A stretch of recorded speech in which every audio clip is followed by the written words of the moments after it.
Ya. Auzubillahi minasyaitonirrajim. Bismillahirrahmanirrahim. Assalamualaikum warahmatullahi wabarakatuh.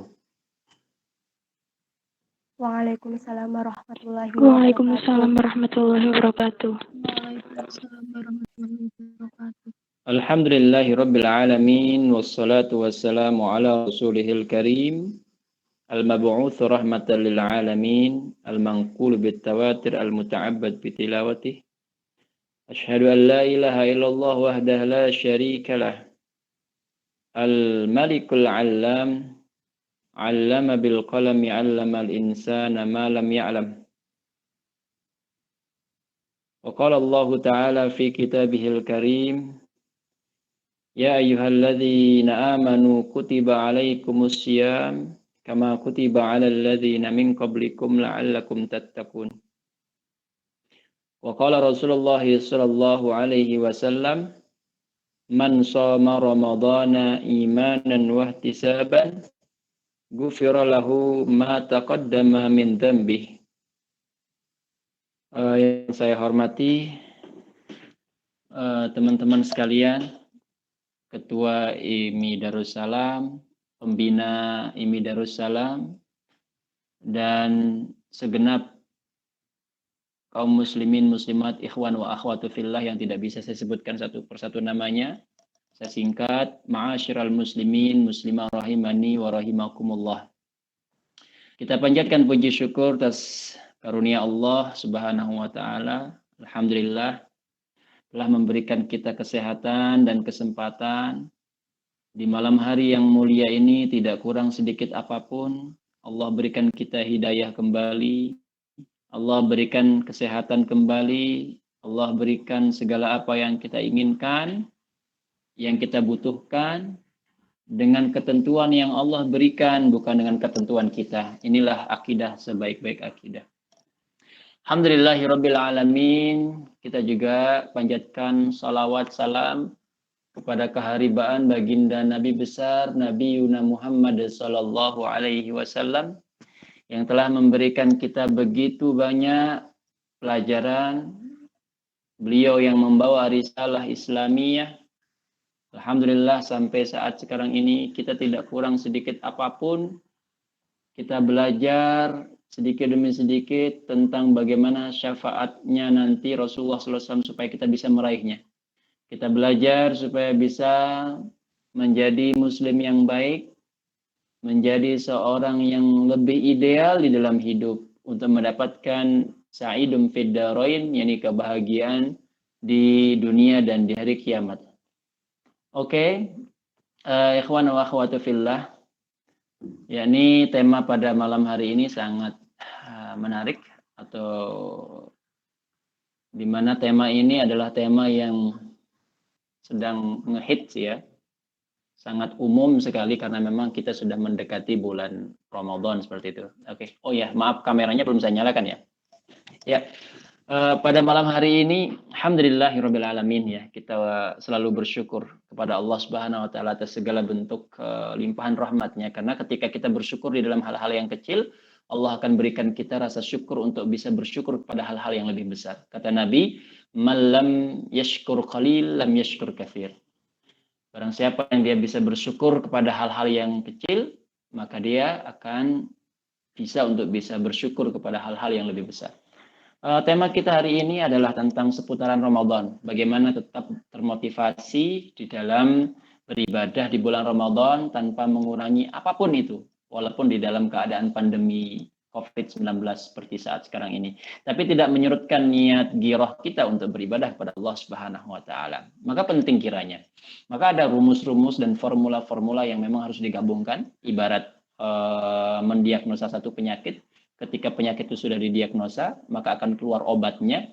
Ketika kita pun memberikan obat bagi seorang dokter ya, obat itu pun diramu oleh apoteker ya, gitu ya. Mungkin paracetamol untuk pereda nyeri dengan sini, dengan obat ini, kombinasinya seperti ini, maka akan meringankan penyakit tersebut atau menyembuhkan penyakit tersebut. Ini formula. Kita sebut dengan formula. Formula itu artinya adalah rumus-rumusan yang bisa membuat nanti kaedah-kaedah bulan Ramadan kita tidak terlukai, kaedah-kaedah bulan Ramadan kita terjalani dengan baik dan benar. Ini membutuhkan satu rumus yang baik. Di antaranya adalah satu, manajemen diri atau manajemen bulan Ramadan tersebut, yang pastinya juga kita belajar dari salafun as-saleh, yakni ulama-ulama kita terdahulu yang memang pakar di dalam beribadah, atau sahabat-sahabat yang mengelilingi Rasulullah SAW pada waktu itu, yang sebagai pakar dan sangat cinta terhadap ibadah kepada Allah Subhanahu wa taala. Kita datangkan, kita hadirkan contoh-contoh yang menarik supaya kita sebagai seorang muslim sejatinya, tapi juga ternyata sahabat dulu begini, para salafun saleh juga begini, sehingga mereka tidak kendor di dalam beribadah kepada Allah Subhanahu wa taala. Nah ini. Oke, teman-teman yang dirahmati Allah Subhanahu wa taala, ada hal yang menarik di sini, yaitu bahwa sesungguhnya bulan Ramadan itu butuh sebuah persiapan. Persiapan apa sih, teman-teman? Kira-kira persiapan apa? Yakni persiapan untuk menyambutnya. Hari ini kita sekarang berada di bulan Sya'ban. Teman-teman harus hafal bulan Islam ya. Jadi kalau ditanya bulan apa sih? Bulan Januari, bulan Februari, taunya begitu. Tapi ketika ditanya bulan Islam, kadang-kadang bingung. Artinya dia tidak hafal. Seorang muslim, aib baginya kalau dia tidak menghafal bulan Islam. Karena bulan Islam ini bulan penting. Ini identitas diri kita seperti itu. Dari Muharram sampai Zulqa'dah, Zulhijjah, Anda harus hafal. Nah, kita hari ini ada pada bulan yang disebut dengan bulan Sya'ban. Maka bagi siapa yang ingin sukses di bulan Ramadan, dia harus sudah siap dari bulan Rajab dan Sya'ban. Artinya 2 bulan sebelum bulan Ramadan ini sangat minim, sangat minimal, batas minimal. Karena para sahabat dulu 6 bulan sebelum datang bulan Ramadan itu mereka sudah berdoa, ya Allah sampaikanlah kami ke bulanmu yang mulia, yakni bulan Ramadan. Artinya mereka sudah siap doanya, rohaninya, baik sandang, pangan, papannya sudah siap untuk menyambut bulan Ramadan. Kadang-kadang teman-teman kita nyun sewu ya maaf, ini baru sudah sampai 10 awal bulan Ramadan, baru dia, ini bulan Ramadan ya, baru ingat bulan Ramadan, padahal sudah 10 hari puasa. Berarti ini nggak niat namanya gitu loh, ya. Nah itulah yang membuat Ramadan kita itu terpuruk, gagal seperti itu. Nah ini menjadi PR kita bersama. Maka manajemen pertama yang harus kita lalui adalah manajemen Ramadan dengan baik. Ini yang menjadi pemahaman para salafun saleh terdahulu dan kebiasaan-kebiasaan. Ya, para ulama-ulama terdahulu itu dia menyiapkan 3 bulan sebelumnya, 2 bulan sebelum bulan Ramadan. Ya, ada namanya bulan Rajab. Yang disebut dengan bulan Rajab itu, kalau para mufassir mengatakan arba'atu ashhurul hurum. Dia termasuk bulan haram ya. Bulan haram itu artinya bulan apa? Bulan yang dimuliakan oleh Allah Subhanahu wa taala. Nah, bulan haram ini ketika Anda beribadah di dalamnya, maka Allah akan tambah pahalanya. Tetapi ketika Anda berbuat maksiat, ketika teman-teman berbuat dosa, maka Allah akan lipat gandakan juga kesalahannya, dosanya. Itu bulan haram. Apa saja bulan haram?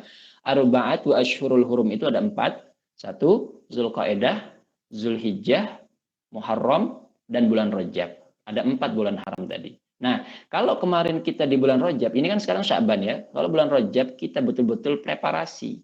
You have to prepare ya. Jadi Anda harus betul-betul mempreparasikan diri Anda untuk sampai ke bulan Ramadan itu, yakni pertama di bulan Rajab. Di bulan Rajab ini ada anjuran-anjuran kita untuk beribadah. Di antaranya apa ya? Puasa Senin Kamis, puasa Daud, puasa Ayyamul Bid, sholat duha, sholat tahajud, dan sholat-sholat yang lainnya. Sunnah itu dihidupkan semua. Bukan mewajibkan yang sunnah. Bahasa Imam An-Nawawi, ihya'us sunnah. Menghidupkan yang sunnah, merutinkan yang sunnah, bukan berarti kita mewajibkan yang sunnah, akan tetapi itu namanya adalah menghidupkan perkara-perkara sunnah. Itu di bulan Rajab, maka akan berlipat ganda pahalanya. Berlipat ganda pahalanya. Nah, ini di bulan Rajab. Itu makanya kalau maaf ya teman-teman mungkin dapat share-sharean, dan saya kalau setiap bulan Rajab itu dapat share-sharean di WA. Pertanyaan banyak sekali masuk dari jamaah ibu-ibu, jamaah bapak-bapak, jamaah saya di masjid ini, di kampus ini, atau mungkin dari kaula muda ya. Teman-teman diskusi saya, Poltek Semarang, atau kedokteran Unsud, kedokteran UMP, atau anak-anak hukum di Unsud, atau anak-anak FISIP di Unsud, itu banyak yang bertanya, Ustaz, apakah betul hadis yang beredar setiap bulan Sya'ban dan setiap bulan Rajab ini. Karena ada hadis yang beredar di masa itu, di bulan itu atau di masa-masa itu. Contoh hadis yang beredar adalah barang siapa yang berpuasa 7 hari di bulan Rajab, ya 7 hari di bulan Rajab berturut-turut, maka dia akan mendapatkan hadiah berupa sungai di surga, itu namanya sungai Rajab. Dan Allah akan ampuni dosanya dan Allah juga akan menjauhkan dirinya dari api neraka. Nah ini maaf, hadis ini adalah hadis palsu. Ya, hadis ini adalah hadis palsu. Tidak ada hadis yang berbunyi tersebut. Atau ada orang yang menyampaikan begini, barang siapa yang menyampaikan bahwa malam ini adalah malam pertama bulan Rajab, maka dia akan terjauh dan terhindar dari api neraka. Summa na'udzubillahi min zalik. Saya katakan summa na'udzubillahi min zalik karena apa? Hadis tersebut adalah hadis palsu. Tidak ada bunyi hadis seperti itu. Ini salah ya, fatal sekali. Ya. Terus pertanyaannya begini, Ustadz, berarti kalau tidak ada hadis tersebut, lantas bulan Rajab itu bulan mulia apa enggak sih? Oh ya jelas itu bulan mulia. Saya makanya di Muqaddimah tadi saya sampaikan bahwa bulan Rajab itu termasuk bulan haram. Arba'atu ashhurul hurum. Dia bulan mulia. Tetapi walaupun ini sudah bulan mulia, jangan kita ngarang-ngarang tentang manfaat, tentang apa yang kita dapatkan ketika kita melakukan ini di bulan Rajab. Jangan kita ngarang-ngarang. Karena apa yang memang dikatakan Rasulullah, kita katakan itu datang dari Rasulullah. Dan apa yang memang tidak dikatakan oleh Rasulullah, jangan sampai kita mengarang-arang sendiri, mengarang indah, bagaikan lagi ujian bahasa Indonesia, mengarang indah gitu. Kalau teman-teman ujian sudah mentok ya, nggak bisa jawab ya, wis mengarang baiklah gitu ya. Nah ini juga masalah. Karena orang-orang yang berkata bukan atas dasar dari kata Rasulullah, tapi membawa atau menisbatkan perkataan tersebut kepada Rasulullah padahal tidak dikatakan oleh Rasulullah, wa maq'aduhu finnar, maka tempatnya ada di neraka. Itu hati-hati teman-teman. Sama halnya dengan Sya'ban. Sya'ban ini juga hadis-hadis di bulan Rajab yang beredar itu cuma digeser saja ke bulan Sya'ban. Barang siapa yang dia mengatakan bahwa malam ini adalah malam awal bulan Sya'ban, maka dia akan terhindar dari api neraka. Ini summa na'udzubillahi min dzalik, ini tidak benar. Ya. Artinya kalau bulan Sya'ban itu mulia, oke, dia mulia. Kenapa dia mulia? Karena para ulama mengatakan bulan Sya'ban itu hampir-hampir sebagai bulan Al-Quran. Kenapa? Karena para ulama seperti Imam Syafi'i, kalau kita ini mazhabnya semuanya Imam Syafi'i, mazhab di Indonesia itu rata-rata Imam Syafi'i. Kata murid-murid Imam Syafi'i, bahkan Imam Syafi'i sendiri mengatakan begini, hampir-hampir bahwa sesungguhnya bulan Sya'ban itu ya dikatakan sebagai bulan Al-Quran karena sudah dekat dengan bulan Ramadan dan begitu semangatnya, begitu getolnya para ulama terdahulu di dalam membaca Al-Quran karena sudah dekat dengan bulan Ramadan. Kita sebentar lagi sekitar berapa ya, 15 hari lagi ya Ramadan, maka kita sudah dekat dengan bulan Al-Quran. Maka bulan Sya'ban ini hampir-hampir dikatakan bulan Al-Quran. Maka bulan Sya'ban ini amalan apa yang harus kita lakukan?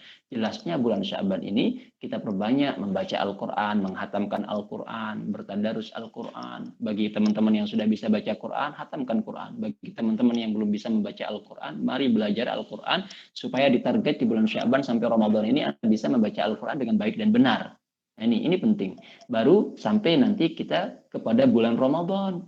Jadi di bulan Ramadan Anda sudah tidak kaget lagi karena sudah ada persiapan antara bulan Rajab dan bulan Sya'ban. Oke teman-teman, para ulama seperti Imam Abu Bakar Al-Waraq Al-Balkhi, Imam Abu Bakar Al-Waraq Al-Balkhi atau Imam Abu Bakar Al-Balkhi, seringnya disebut Imam Abu Bakar Al-Balkhi. Beliau mengatakan, memberikan satu ulasan tentang 3 bulan tersebut dengan umpama dan analogi yang sangat menarik. Syahrul Rajabun, Syahrul Rajab, Syahrul Lizzara, katanya bahwa bulan Rajab itu adalah bulan di mana kaum muslimin itu menanam. Jadi kalau bulan Rajab itu, kita itu adalah bulan kita di mana waktu kita untuk menanam tumbuhan. Ini analogi ya, contoh saja. Kita menanam di bulan Rajab. Wa syahrus Sya'ban, syahrus saqiyyu lizzara. Dan bulan Sya'ban itu adalah di mana kita sudah mulai menyiram tanaman kita. Jadi kalau di bulan Rajab Anda sudah menanam tanaman, di bulan Sya'ban Anda mulai menyiram tanaman tersebut. Karena kalau tidak disiram tidak bisa tumbuh itu tanaman. Kalau tidak disiram, tidak dirawat, tidak bisa akan subur, tidak bisa akan hijau indah, tidak bisa berbuah. Boro-boro berbuah hijau saja kok ya.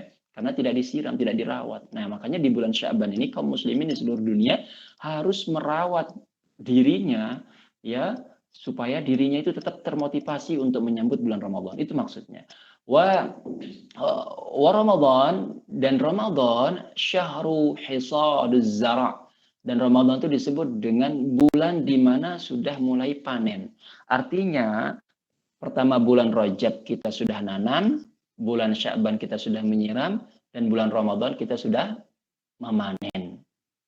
Kira-kira kalau kita menyebut, oh ini sudah bulan panen, senang enggak Mas Bat? Senang ya? Senang, karena saya pernah jalan-jalan ke Batu Raden, tepatnya di Pandak ya. Di desa Pandak itu banyak sawah, karena saya biasanya suka motoran ya di sana ya. Melihat yang hijau-hijau, ketika ada petani yang panen itu saya senang sekali. Saya biasa menghampiri panennya para petani tadi. Saya suka melihat wajahnya penuh dengan riang gembira, semeringa. Ya, mbah-mbah itu yang pakai topi petani, dia bawa arit, itu rasanya kok bahagia sekali gitu. Nah, itu salah satu kesenangan saya, itu hobi saya, ada melihat orang-orang panen. Dan ketika kita melihat dari pancaran wajah yang terpancar kebahagiaan, artinya apa? Teman-teman petani itu belum berbicara saja, saya sudah bisa melihat pancaran kebahagiaan dari wajah atau raut mukanya. Anda bisa bayangkan teman-teman? Ya. Dan saya menyempatkan 5 menit ataupun 10 menit untuk bisa berbicara, berdiskusi dengan para petani itu. Saya tanya, Mbah, nyun sewu, niki panennya lancar nggih? Oh nggih, betul. Artinya dia sudah sangat senang sekali nggih katanya. Saya tanya lagi, niki alhamdulillah rugine lumayan, untungnya lumayan nggih Mbah gitu. Ya, nek kita ngomongin untung, kata petani tersebut, kata mbah tersebut, sangat tipis sekali. Jadi tidak sesuai pancaran wajah kebahagiaan itu dengan jawaban dari pertanyaan saya. Ketika saya tanya, ini rugi apa enggak mbah? Untungnya berapa sih? Maka mereka menjawab, kalau kita ngomongin untung, tipis sekali. Tipis sekali katanya. Karena rata-rata petani itu ketika untung tipis sekali. Ini kata petani tersebut, tetapi berbeda dengan realita yang saya lihat. Realitanya apa? Ya ini realitanya ketika kita melihat wajah mereka yang sedang panen itu sangat bahagia sekali karena memang itu adalah masa-masa panen.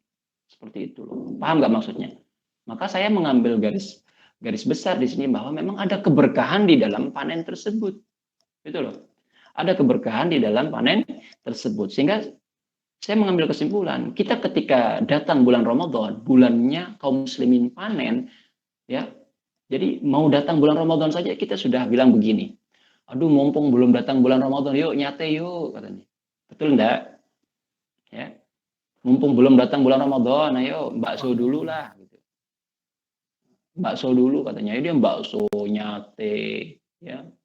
Makan gulai kambing sak puase, ya. Mumpung belum datang bulan Ramadan. Ini kan kesalahan yang fatal. Ya. Kita jangan kalah dengan filosofi para petani. Makanya Pak Karno, Bung Karno itu mengatakan ada satu filosofi yang disebut dengan filosofi marhainisme. Marhainisme atau marhainism. Apa itu marhainism? Apa itu marhainisme? Marhainisme itu adalah merupakan satu filsafat di mana menjunjung tinggi hak-hak para petani dan mengambil beberapa karakter keceriaan, kegembiraan para petani. Walaupun mungkin kehidupannya begitu-begitu saja. Kita bisa belajar dari para petani kita, orang tua kita rata-rata petani, hampir sekian puluh persen, 80% orang tua kita kan petani. Gitu ya. Para petani itu luar biasa sekali. Maka teman-teman di sini di Poltekkes Semarang, walaupun Anda bisa sekolah di Poltekkes, tidak menutup kemungkinan mungkin 80% dari orang tua Anda adalah petani. Betul ya? Maka para petani itu begitu. Sama halnya kita ketika mengambil satu filosofi di bulan Ramadan ini. Ketika bulan Ramadan ini tiba, harusnya semua kaum muslimin itu senang. Dan dia mempunyai persiapan. Persiapannya kapan? Di bulan Rajab dan di bulan Sya'ban. Katanya Imam Syafi'i rahimahullah ta'ala ketika datang bulan Sya'ban, dia kuatkan ikat pinggangnya. Kuatkan ikat pinggangnya supaya kuat berdiri di dalam sholatnya dan bisa menghatamkan Al-Quran. Wa idza jaa syahrus Sya'ban, ketika datang bulan Sya'ban, biasanya ghaliban, ya biasanya Imam Syafi'i itu menghatamkan Quran itu 7 kali, 8 kali di bulan Sya'ban. Wa idza jaa syahrul Ramadan dalam kitab Syiar Nubala, dan ketika datang bulan Ramadan, Imam Syafi'i yakhtimul Quran, dia menghatamkan Al-Quran 60 khatmatan, 60 kali dalam sebulan. Berarti dalam sehari semalam beliau menghatamkan Al-Quran 2 kali. Kalau teman-teman sehari semalam bisa hatam berapa kali? Berapa kali? Ada yang bisa jawab nggak? Aduh Ustadz, baca Quran aja udah syukur, Ustadz. Nggak perlu hatam katanya. Iya. Atau mungkin ada emasnya yang bisa hatam Quran seminggu sekali aja minimal. Atau minim-minim saja, jangan seminggu sekali, 1 bulan sekali lah. Di bulan Ramadan kita target 1 bulan sekali. Ini untuk memproduktifkan bulan Ramadan kita sesuai dengan tema tadi. Makanya saya bawakan contoh-contoh di mana Imam Syafi'i itu 30 hari itu dia mampu menghatamkan 60 kali bacaan Al-Quran, hafalan Qurannya, Masya Allah. Teman-teman kadang makanya baru belajar ini, disuruh nulis ini, disuruh meringkas ini, disuruh untuk progress report ini, sudah ngeluh, udah ini. Coba kalau Anda mengikuti idealnya seorang muslim dan muslimah, maka dia tidak akan pernah mengeluh ketika dia disuruh untuk berkhidmat terhadap ilmu. Mencatat siap, mencatat itu siap.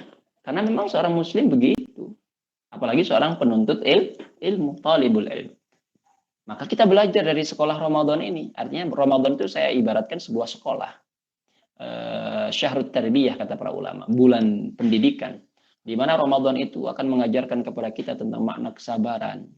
Tentang makna keikhlasan. Makna menuntut ilmu. Makna beribadah kepada Allah Subhanahu wa taala, makna bertadabbur dengan Al-Qur'an, makna-makna yang lain itu akan tersingkap di bulan Ramadan. Maka Anda akan sangat rugi sekali. Saya yakinkan Anda akan sangat rugi sekali ketika Anda bulan Ramadan ini masih hidup, bisa melaksanakan bulan Ramadan, dan keluar di bulan Ramadan Anda tidak berubah dengan sebaik-baik perubahan, dan Anda masih hidup dan tidak diampuni dosanya, maka Anda adalah orang-orang yang paling rugi di atas muka bumi ini. Lebih rugi daripada orang-orang yang di DO dari kuliahnya. Lebih rugi dari orang-orang yang di mana dia tidak mendapatkan nilai yang baik di perkampusannya, di perkuliahannya. Lebih rugi daripada orang-orang yang dia itu tidak lulus dari kuliahnya. Anda bisa bayangkan itu. Orang kalau tidak lulus di kuliah masih bisa ngulang. Betul ya Mbak ya? Mas, kalau misalnya nggak lulus kuliah nih, satu mata pelajaran bisa remet dong. Ya, bisa repeat ya. Iya Ustaz. Ya, ketika bisa repeat, terus mengulang, mendapatkan nilai yang agak bagus dan melewati batas standar minimal, maka sudah selesai. Anda selamat. Tetapi ketika nanti Anda sudah sampai di hari kiamat, ketika batas ambang minimal amal jenengan, amal Anda tidak sesuai dengan apa yang Allah inginkan, atau amal buruk Anda lebih banyak daripada amal baik Anda, maka tidak ada remet dan tidak ada repeat di sana. Tidak ada repitasi, tidak ada ngulang-ngulang, nggak ada. Maka Anda akan masuk neraka. Saya katakan kepada teman, bahkan saya sering menasehati beberapa teman sahabat, Mas atau Mbak, kalian kan adik-adik saya nih. Kalau Anda rugi, Anda gagal dalam satu usaha, dalam satu perkuliahan, dalam satu apapun itu bahasanya, maka itu bisa diulang kalau masih kita hidup dan masih hidup di dunia. Masih punya nyawa dan masih hidup di dunia. Tetapi ketika Anda sampai akhirat dan Anda gagal untuk masuk surganya Allah Subhanahu wa taala, otomatis Anda masuk neraka dan tidak bisa ngulang. Itu loh. Makanya kebahagiaan yang hakiki dan bisa membahagiakan kedua orang tua kita adalah dengan cara apa? Dengan cara taat kepada Allah, dengan menjauhi segala larangan dan mematuhi semua peraturan Allah. Salah satunya di bulan Ramadan kita gunakan sebagai ajang untuk berlatih sabar, berlatih ibadah yang baik, memperbaiki bacaan Al-Quran, dan lainnya. Nah teman-teman, ya dari 3 ulasan tadi, dari Rajab, Sya'ban, dan Ramadan, tahulah maksud saya apa, bagaimana. Anda harus punya manajemen yang baik, sebagaimana Amirul Mukminin Abi Habsin Umar bin Khattab radhiyallahu anhu mempunyai nilai yang luar biasa di dalam manajemen, namanya manajemennya check and list. Ya, teori check and list ini Anda sekarang cek apa saja yang Anda akan lakukan nanti di bulan Sya'ban ini, sampai selesai, sampai masuk bulan Ramadan. Setelah di list semua ditulis, apa yang bisa Anda lakukan dicentang. Apa yang Anda bisa lakukan dicentang. Begitu cara memanajemen ibadah Ramadan kita.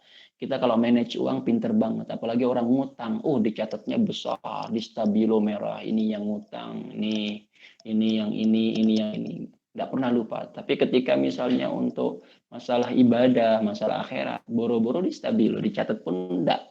Atau bahkan banyak teman-teman nih dari mbak-mbak adik-adikku ini, adik-adik saya yang mbak-mbak ini, banyak yang mereka yang lupa kadang-kadang tahun kemarin enggak puasa 6 hari karena haid atau nifas misalnya. Enggak ada yang nifas, orang belum pada nikah ya. Haid misalnya. Yang haidnya sekian hari misalnya. Ya.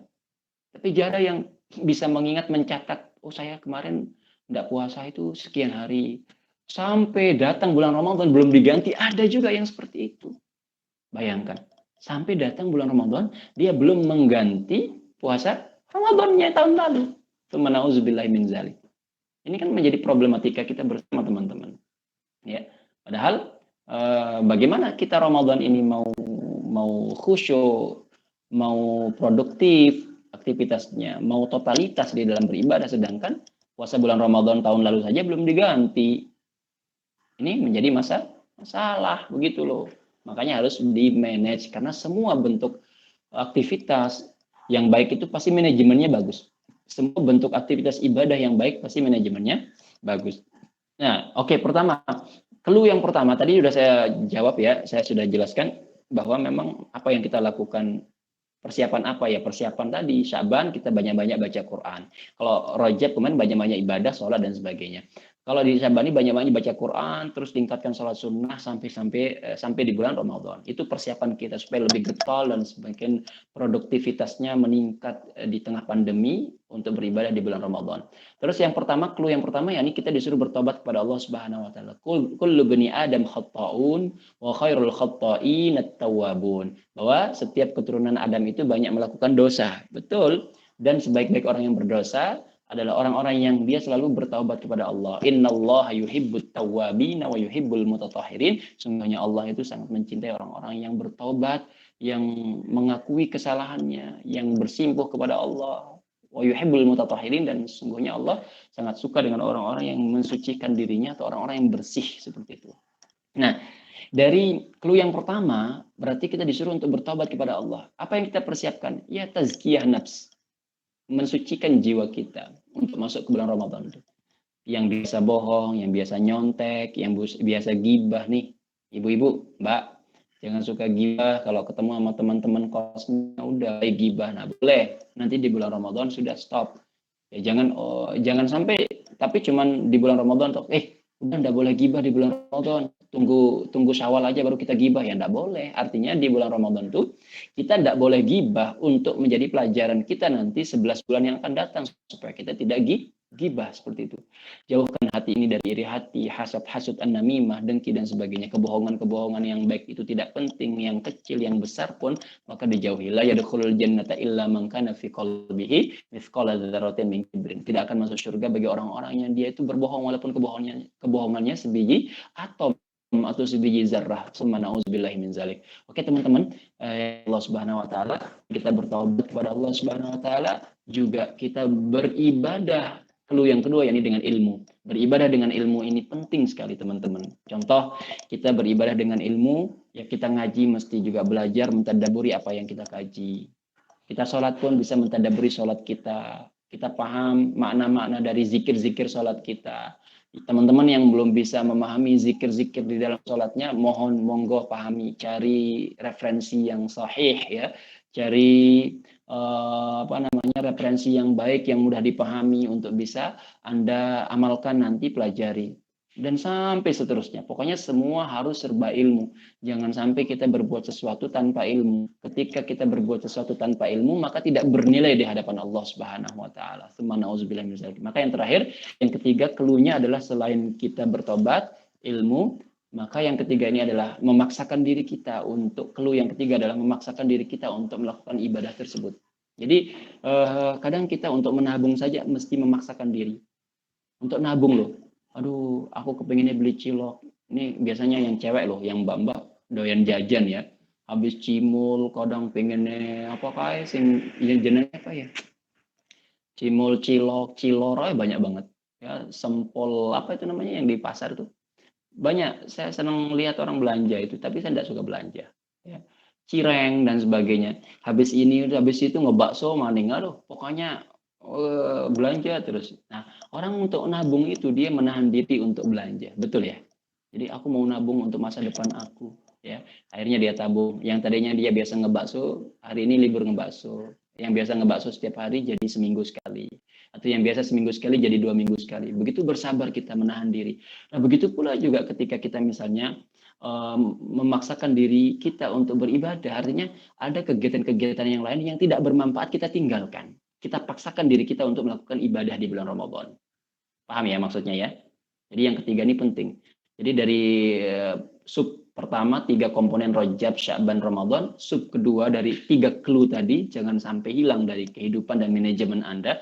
Insya Allah, sa'idum fid dunia wa sa'idum fil akhirah. Anda bahagia di dunia dan di hari kiamat, dan Anda mendapatkan yakni yang disebut dengan kesuksesan di dalam beribadah di bulan Ramadan, insya Allah. Karena clue-nya tidak banyak sekali, hanya itu saja clue-clue yang perlu Anda catat, dan memang penting pemaksaan diri ya, manajemen diri yang selalu saya tekankan bagi adik-adik saya yang saya cintai ini. Oke, mungkin ada yang mau didiskusikan supaya topik ini lebih meluas dan lebih bermanfaat dan bisa saling mengisi satu sama lain. Jadi itu mukadimah yang saya sampaikan. Saya katakan mukadimah karena isinya baru sedikit yang masuk ya. Sebenarnya masih panjang.